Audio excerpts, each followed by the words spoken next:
அனைவருக்கும் வணக்கம். தமிழக முதலமைச்சர் விஜய் அவர்கள் இன்றைக்கு ஒரு முக்கியமான உத்தரவை பிறப்பித்திருக்கிறார். என்ன உத்தரவுன்னா, தமிழ்நாடு முழுமைக்கு இருக்கக்கூடிய விவசாயிகளுடைய விவசாய கடன், பயிர்க்கடன் தள்ளுபடி என்பதுதான் அந்த உத்தரவு. ஏற்கனவே தாவேக ஆட்சிக்கு வந்து முதலமைச்சர் முதல் கையெழுத்தாக போட்டது 3 முக்கியமான வாக்குறுதிகள். குறிப்பாக சிங்கப்பன் அதிரடிப்படை, பெண்களுக்கான அந்த பாதுகாப்பை உறுதி செய்ய, இன்னொன்று போதைப் பொருள் தடுப்பதற்கென்று சிறப்பு படை, இன்னொன்று 200 யூனிட் மின்சாரம் இலவசம் அப்படிங்கிற அறிவிப்பு. இப்போ 4வது வாக்குறுதியாக விவசாய கடன் தள்ளுபடி என்ற அறிவிப்பையும் அவர் கொடுத்து தாவேக்காவோட தேர்தல் வாக்குறுதியில் 4 வாக்குறுதியை காப்பாற்றிட்டாரு அப்படின்னு தாவேக்கா கட்சிக்காரங்களாம் இந்நேரம் எழுத ஆரம்பிச்சிருப்பாங்க. விவசாயிகளுடைய கடன் தீர்த்த தளபதி, பாமரர்களின் பசி தீர்த்த தளபதி, சொன்ன வாக்குறுதியை நிறைவேற்றிய முதல்வர், இவர்தான் தமிழ்நாட்டின் எதிர்காலம் அப்படின்னு கொண்டாட ஆரம்பிச்சிருப்பாங்க. ஆனா சொன்னது என்ன, செஞ்சது என்ன அப்படிங்கறதான் இந்த காணொலியில நம்ம தெளிவா பார்க்க போறோம். நீதி வழங்கும் போது அண்ணன், தம்பி, சொந்தம், பந்தம், பணக்கார, ஏழை எதையுமே பார்க்க கூடாதுடா. நியாயத்தை மட்டும் தான் சொல்லணும். தாவேக்கோட தேர்தல் வாக்குறுதியில விவசாய கடன் தள்ளுபடி செய்யப்படும் அப்படிங்கிற ஒரு வாக்குறுதியை தாவேக்கா கொடுத்திருந்துச்சு. அந்த வாக்குறுதியின் அடிப்படையில் இன்றைக்கு பயிர்க்கடன் தள்ளுபடி என்கிற உத்தரவை தமிழக முதலமைச்சர் அறிவிச்சிருக்காரு. என்ன அறிவிச்சிருக்காரு அப்படின்னா, கூட்டுறவு வங்கிகளின் மூலம் 50,000 வரை பயிர்க்கடன் பெற்ற குறு விவசாயிகளின் விவசாய கடன் முழுமையாக தள்ளுபடி செய்யப்படும். அதாவது கூட்டுறவு வங்கியில் 50,000 வரை பயிர்க்கடன் பெற்றிருந்தா, அது குறு விவசாயிகளாக இருந்தால் 50,000 வரை தள்ளுபடி. 50,000 வரை பயிர்க்கடன் பெற்ற சிறு விவசாயிகளின் கடன் 50 விழுக்காடு தள்ளுபடி. அதாவது சிறு விவசாயம் இருந்தால் 50,000 வாங்கியிருந்தா 50 விழுக்காடு தள்ளுபடி, 25,000 தள்ளுபடி. 50,000 60,000 வரை பெற்ற குறு விவசாயிகளுக்கு 40,000 தள்ளுபடி. 50,000 60,000 வரை பெற்ற சிறு விவசாயிகளுக்கு 20,000 தள்ளுபடி. 60,000 70,000 பங்கு பெற்ற குறு விவசாயிகளுக்கு 30,000 தள்ளுபடி. 60,000 70,000 பெற்ற சிறு விவசாயிகளுக்கு 15,000 தள்ளுபடி. 70,000 80,000 பயிர்க்கடன் பெற்ற குறு விவசாயிகளுக்கு 20,000 தள்ளுபடி. 70,000 80,000 வரை பயிர்க்கடன் பெற்ற சிறு விவசாயிகளுக்கு 10,000 தள்ளுபடி. 80,000 90,000 பெற்ற குறு விவசாயிகளுக்கு 10,000 தள்ளுபடி. 80,000 90,000 பெற்ற சிறு விவசாயிகளுக்கு 5,000 தள்ளுபடி. 90,000 1 லட்சம் வரை பயிர்க்கடன் பெற்ற குறு விவசாயிகளுக்கு 10,000 தள்ளுபடி. 90,000 1 லட்சம் வரை பயிர்க்கடன் பெற்ற சிறு விவசாயிகளுக்கு 5,000 தள்ளுபடி. 1 லட்சத்துக்கு மேல் பயிர்க்கடன் பெற்ற சிறு குறு விவசாயிகளுக்கு 5,000 தள்ளுபடி. 1 லட்சம் ரூபாய்க்கு பயிர்க்கடன் பெற்றவங்களுக்கு 5,000 ரூபாய் தள்ளுபடி. 95,000 ரூபாய் விவசாயி கட்டணும். 95,000 ரூபாயை கட்ட தெரிஞ்ச விவசாயிக்கு 5,000 வாவாயை கட்ட தெரியாதா அப்படின்னு விவசாயிகள் நாளிலிருந்து கேட்பாங்க.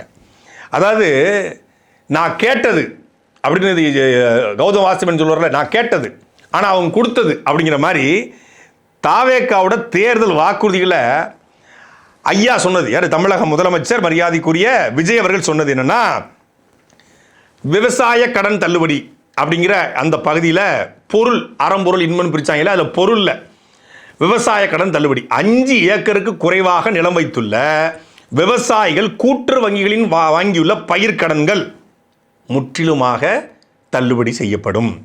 5 ஏக்கருக்கு மேல் நிலம் வைத்துள்ள விவசாயிகள் கூட்டுறவு வங்கிகளில் வாங்கியுள்ள பயிர்க்கடனில் 50% தள்ளுபடி செய்யப்படும். சார் சொன்னது 5 ஏக்கருக்கு உள்ள நிலம் வச்சிருந்தா முழுமையாக தள்ளுபடி, 5 ஏக்கருக்கு மேலே வச்சிருந்தா 50 விழுக்காடு தள்ளுபடி. சார் சொன்னது இது. ஆனால் சார் செஞ்சது என்னன்னா, கூட்டுறவு வங்கியில் வாங்கிய 50,000 வரை பயிர்க்கடன் பெற்ற குறு விவசாயிகளுக்கு முழுமையாக தள்ளுபடி செய்யப்படும். அது என்ன 50,000 வரை மேலே நீங்கள் என்ன சொன்னீங்க தேர்தல் வாக்குறுதியில்? விவசாயிகளுடைய விவசாய கடன் 5 ஏக்கருக்கு கீழே இருந்தால் முழுமையாக தள்ளுபடி செய்யப்படும். ஆனால் இங்கே 50,000 வச்சிருந்தா குறுக்கு தள்ளுபடி, 50,000 வாங்கியிருந்தா சிறுக்கு 50 விழுக்காடு தள்ளுபடி, 50,000 60,000 வாங்கியிருந்தா குறுக்கு 40,000 தள்ளுபடி. அது என்ன குறு சிறு 2.5 ஏக்கருக்கு உள்ள நிலம் வச்சிருந்தா அவங்களுக்கு பேரு குறு விவசாயி. 2.5 5 ஏக்கருக்கு வரைக்கும் நிலம் வச்சிருந்தா அவங்க பேரு சிறு விவசாயி. இவர் என்ன சொல்லியிருக்காரு அப்படின்னா, 2.5 ஏக்கருக்கு நிலம் வைத்திருக்கிற அந்த குறு விவசாயிகளுக்கு 50,000 வரைக்கும் வாங்கியிருந்தா முழுமையாக தள்ளுபடி பண்ணிடுவேன். சிறு விவசாயி 2.5 5 ஏக்கர் வச்சுக்க சிறு விவசாயிகளுக்கு 50,000 வாங்கியிருந்தா 50 விழுக்காடு தள்ளுபடி, அதாவது 25,000 ரூபாய் தள்ளுபடி இருக்காரு. இதையெல்லாம் தேர்தல் வாக்குறுதியில் சொல்லவே இல்லை. தேர்தல் வாக்குறுதியில் சிறு குறு ரெண்டையும் ஒண்ணா அடக்கி 5 ஏக்கருக்கு உள்ள நிலம் வைத்திருக்கிற அனைவருடைய பயிர்க்கடனும் கூட்டுறவு வங்கி கடனும் விவசாய கடனும் முழுமையா தள்ளுபடி செய்யப்படும். இவர் இன்னைக்கு கொடுத்திருக்கிற வாக்குறுதியை முழுமையா தள்ளுபடி பண்ணணும். ஆனா இவர் என்ன சொல்லியிருக்காருன்னா, நான் முதல்ல சொன்னது போல 50,000 இருந்து 60,000 வாங்கியிருந்தா குறு விவசாயி, யார் அவர் குறு விவசாயி 2.5 ஏக்கர் வச்சிருக்காரு, அவருக்கு 40,000 தள்ளுபடி, இவர் 20,000 கட்டணுமா. நீங்க ஆனா தேர்தல் வாக்குறுதி அப்படி சொல்லலையே. தேர்தல் வாக்குறுதி இது முழுமையாக தான் தள்ளுபடி சொல்லியிருக்கீங்க. அடுத்தால 50,000 இருந்து 60,000 வாங்கியிருந்த சிறு விவசாயிகளுக்கு 20,000 தள்ளுபடி. 60,000 வாங்கின்னு வச்சுக்கோம். இவருடைய கணக்கு அடிப்படையில் 20,000 தள்ளுபடி பண்ணுவார், 40,000 அவர் கட்டணும். ஆனால் தேர்தல் வாக்குறுதியில் அவர் கொடுத்த 5 ஏக்கருக்கு உள்ள அது சிறு அளவு தான் வராப்புல. அப்புறம் 60,000 இருந்து 70,000 வாங்கின குறு விவசாயி, அவர் யார்? குறுனா 2.5 ஏக்கர், அதுக்கு 30,000 தள்ளுபடி பண்ணுறாப்புல, 40,000 கட்ட சொல்கிறாப்புல. ஆனால் அந்த தேர்தல் வாக்குறுதியில் மொத்தமாக தள்ளுபடி. அப்புறம் 70,000 80,000 வரை பயிர்க்கடன் பெற்ற குறு விவசாயி, ஐ மீன் 5 ஏக்கருக்கு உள்ள வச்சிருக்கிற விவசாயி, அவருக்கு 20,000 தள்ளுபடின்றாப்புல. அப்போ 80,000 வாங்கியிருந்தா 60,000 அவர் கட்டணும். ஆனால் தேர்தல் வாக்குறுதியில் முழுமையாக தள்ளுபடி. திருப்பி 70,000 இருந்து 80,000 வாங்கியிருந்த சிறு விவசாயி 10,000 தள்ளுபடியாம். 80,000 வாங்கியிருந்தா 10,000 தள்ளுபடி பண்ணுவேன், 70,000 அவர் கட்டணும். ஆனால் தேர்தல் வாக்குறுதியில் முழுமையாக தள்ளுபடி பண்ணுவேன்னு சொல்லியிருக்காரு. அப்போ 5 ஏக்கருக்கு உள்ள இருக்கக்கூடிய எல்லாருக்கும் தள்ளுபடி என்று சொல்லிட்டு இப்போ சிறு குறுன்னு 2ஆ பிரித்து பணத்தை வச்சு பிரிச்சிருக்காப்புல. ஆனால் அங்கே பணம் மென்ஷன் பண்ணவே இல்லை. விவசாய கடன் தள்ளுபடினா விவசாயி 1 லட்சம் வாங்கினான்னு, 1.5 லட்சம் வாங்கினான்னு, 2 லட்சம் வாங்கினான்னு, விவசாயத்தானே வாங்கினாரு.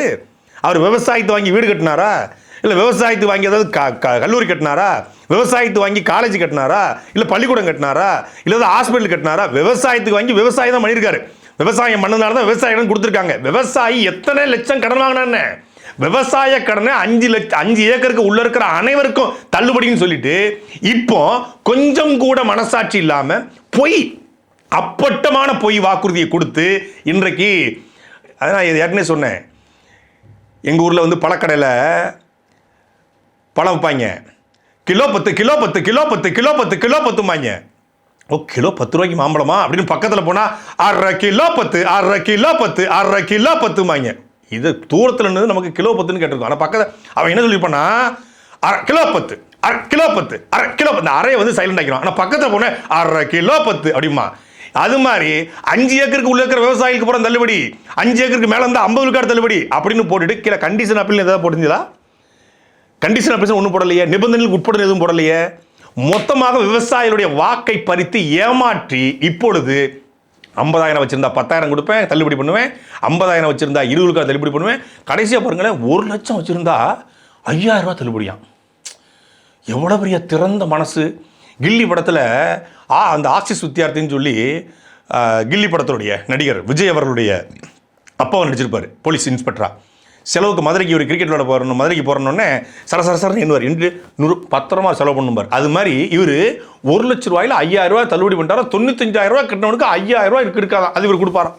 நிறைய செல்ஃபோன் கடை இருக்குது, அங்கே போய் நம்ம செல்ஃபோன் வாங்கினோம்னா என்ன பண்ணுவாங்கன்னா என்ன ஆஃபர்னு கேட்போம். சார் உங்களுக்கு பெஸ்ட் ஆஃபராக பண்ணித்தரோம் சார், உங்களுக்கு வந்து ப்ராடக்ட் ஆஃபரே இருக்குது, பெஸ்ட் ஆஃபராக பண்ணித்தரோம். என்ன சார் ஆஃபர் அப்படின்னா, உங்களுக்கு வந்து கேஸ் கவர் சார், அது வந்து ஃப்ரீயாக கொடுக்கணும் சார். ஏன்னா 1,50,000 கொடுத்து ஐஃபோன் ப்ரோ மேக்ஸ் வாங்குறவனுக்கு ஒரு கேஸ் கவர் 1,000 ரூபா கொடுத்து வாங்க தெரியாதா? அந்த 1,000 ரூபா ஃப்ரீயாக கொடுப்பாங்க. அப்புறம் ஸ்க்ராட்ச் கார்டு ஓட்டுறோம். ஏன்னா செல்ஃபோன் வாங்கின எனக்கு ஸ்க்ராட்ச் கார்டு வாங்கி தெரியாதா? அது மாதிரி 95,000 ரூபா கட்ட தெரிஞ்ச ஒரு விவசாயிக்கு 5,000 ரூபா கட்ட தெரியாது. நீங்கள் சொன்ன வாக்குறுதி என்ன, கொடுத்து நிறைவேற்றி இருப்பது என்ன? இதுக்கு பேரு தான் தூய சக்தி ஆட்சியா? தீய சக்தி ஆட்சியில் சொன்ன வாக்குறுதியை நிறைவேற்றலை, சொன்னதை காப்பாற்றலை. அனைத்து இல்லத்தரசிக்கும் 1,000 ரூபான்னு சொல்லிட்டு 1,30,00,000 பேர் தான் 1,000 ரூபா கொடுத்தாங்க. விவசாய கடனை தள்ளுபடி பண்ணல, கூட்டுறவு கடன் தள்ளுபடி பண்ணலை, மகளிர் சுய உதவிகளுக்கு கடன்களை தள்ளுபடி பண்ணலை, மாணவர் கடனை தள்ளுபடி பண்ணல, கல்வி கடனை தள்ளுபடி பண்ணல அப்படிங்கிறத எல்லோரும் பேசணும். அப்போ அது தீய ஆட்சி. ஏன்னா சொன்னதை காப்பாற்றல, சொன்னதை நிறைவேற்றலை, சொன்னது ஒன்று செஞ்சது ஒன்று, நாங்கள் சொல்வதைத்தான் செய்வோம், செய்வதைத்தான் சொல்லுவோம் அப்படின்னு சொல்லிட்டு ஏமாத்திட்டாங்கன்னு சொல்லி ஆட்சிக்கு வந்த நீங்கள் என்ன பண்ணியிருக்கீங்க? பொதுவாக இதுவரைக்கும் இருந்த அரசுகளுடைய இந்த அரசு திட்டங்கள் எல்லாமே எல்லாருக்கும் பயனுள்ளதாக இருக்கும் அப்படின்னு பக்கத்தில் பார்க்கும்போது இது உங்களுக்கு பொருந்தாது, இது உங்களுக்கு பொருந்தாது. இந்த கலைஞர் காப்பீட்டு திட்டத்தில் நீங்கள் கிட்னி மாற்று அறிவிச்சிச்சு, அது பொருந்தாது. லிவர் அது பொருந்தாது, ஹார்ட் அது பொருந்தாது, அப்புறம் எதுக்கு தான் பொருந்தும், எதுக்காவது பொருந்திட்டு போங்கடா அப்படிங்கிற மாதிரி தான் இருக்கும். அது மாதிரி இப்போ இங்கேயும் பொருந்தாதுன்றாங்க. இந்த பயிர்க்கடன் தள்ளுபடி இது ஏற்கனவே சொன்ன வாக்குறுதி நிறைவேற்றலை. இதுலேயும் 1/5/2025 28/2/2026 வரைக்கும், அதாவது போன 2025 மே மாதத்துலேருந்து இந்த பிப்ரவரி மாதம் வரைக்கும் வாங்கினவங்களுக்கு மட்டும்தான் பொருந்துமா. அப்போது ஏப்ரல் மாதம் 2025 கடன் வாங்கியிருக்கேன், பொருந்தாது. மே எதுன்னு வச்சுக்கோங்க, ஏப்ரல் 30 வாங்கினேன் நான் கடன், பொருந்துமா பொருந்தாதா? பிப்ரவரி முடிஞ்சு இந்த மார்ச் 1 கடன் வாங்கியிருக்கேன், பொருந்துமா பொருந்தாதா? பொருந்தாது. விவசாய கடன் தள்ளுபடினா கடந்த ஆட்சி காலத்தில் வாங்கின எல்லா விவசாய கடன் தள்ளுபடி பண்ணணும் தேர்தல் வாக்குறுதி கொடுத்தீங்க. அங்கே டேட்டை தான் ஃபிக்ஸ் பண்ணியிருக்கீங்களா? அங்கே டேட்லாம் ஃபிக்ஸ் பண்ணலையே, இங்கே மட்டும் டேட் ஃபிக்ஸ் பண்ணுறீங்க. இதுக்கு பெயர் எப்படி ஒரு தூய ஆட்சி? ஒருத்தர் கூவி கத்திக்கிட்டு இருந்தார், விவசாய கடனை முழுமையாக தள்ளுபடி பண்ணுவேன், ஆனால் இனி விவசாயி கடன் வாங்காத முடியாத அளவுக்கான ஆட்சியை கொடுப்பனார். நீங்கள் சொல்லுங்கள் பாஸ், நாங்கள் 5 ஏக்கருக்கு உள்ள தள்ளுபடி பண்ணுவோம், 5 ஏக்கருக்கு மேலே இருந்தால் 50 தள்ளுபடி பண்ணுவோம். சூப்பர் பிரதர், உங்களுக்கு போடுறோம் ஓட்டை அப்படின்ட்டு போட்டாங்க. இவர் விவசாயி கடன் வாங்கின ஒரு நாட்டில் ஒரு விவசாயி கடன் வாங்குறான் என்றால் அந்த நாடு வாழாது வளராது. ஒரு நாட்டில் விவசாயி சாகிறான் என்றால் அந்த நாடு பட்டினியால் சாக போகிறது அர்த்தம்னு பேசிக்கிட்டு இருந்தார். யார்? எங்கள் அண்ணன். இங்கிட்டு விஜய்னா விவசாயத்தை பற்றி பேசலை, ஏன்னா எனக்கு விவசாயமே தெரியாது. விவசாயம் தெரிஞ்சதானே பேச முடியும். விவசாயம் தெரியல பிரச்சனை, ஆனால் விவசாயியோட வழி தெரியும். விவசாயம் செய்ய தெரியாது. விவசாயம் ஒன்றுமே கிடையாது, போட்டால் முளைக்கும், தண்ணி ஊற்றுனா முளைக்கும், அவ்வளோதான் விவசாயம். ஆனால் அதுவே எனக்கு தெரியாது.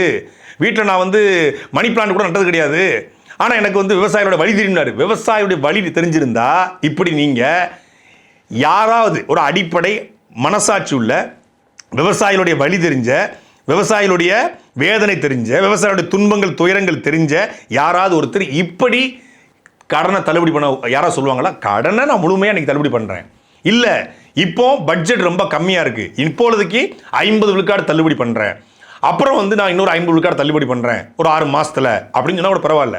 இல்லைங்க, இப்போ எதுவுமே தள்ளுபடி பண்ண முடியாதுங்க, 6 மாதம் எனக்கு தேவைப்படுது, நான் ஃபினான்ஷியல் சோர்ஸ் எல்லாம் சேகரிக்க வேண்டியிருக்கு.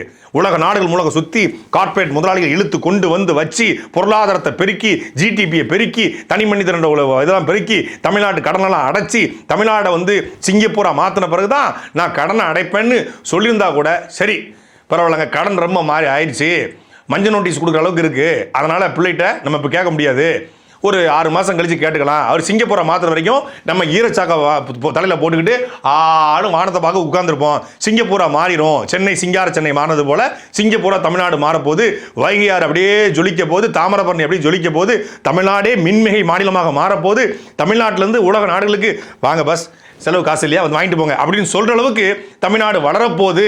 அப்போ வளர்கிற வரைக்கும் நம்ம எல்லாரும் கடன்லாம் தள்ளுபடி பண்ணோட நம்ம உழைப்போம், தளபதி ஆட்சிக்கு ஒத்துழைப்போம், முதலமைச்சருக்கு ஒத்துழைப்போம், அவர் கூட நம்ம பேர் பண்ணி போவோம் அப்படின்னு நம்ம நம்பியிருக்கலாம். ஆனால் 15 நாட்களில் நிறைவேற்றிய தளபதி, சொன்னதை காப்பாற்றிய தளபதி, சொன்னதை காப்பாற்றிய சுக்கிரன் அப்படின்னு நாளிலிருந்து எழுதுவாங்க. ஆனால் சொன்னது ஒன்று செஞ்சது ஒன்றுங்கிறது அவங்களுக்கு தெரியாது. ஏன்னா நீங்கள் சொன்னது எதுவுமே அவங்களுக்கு தெரியாது. சாட்டை எடுத்து நாட்டை திருத்து,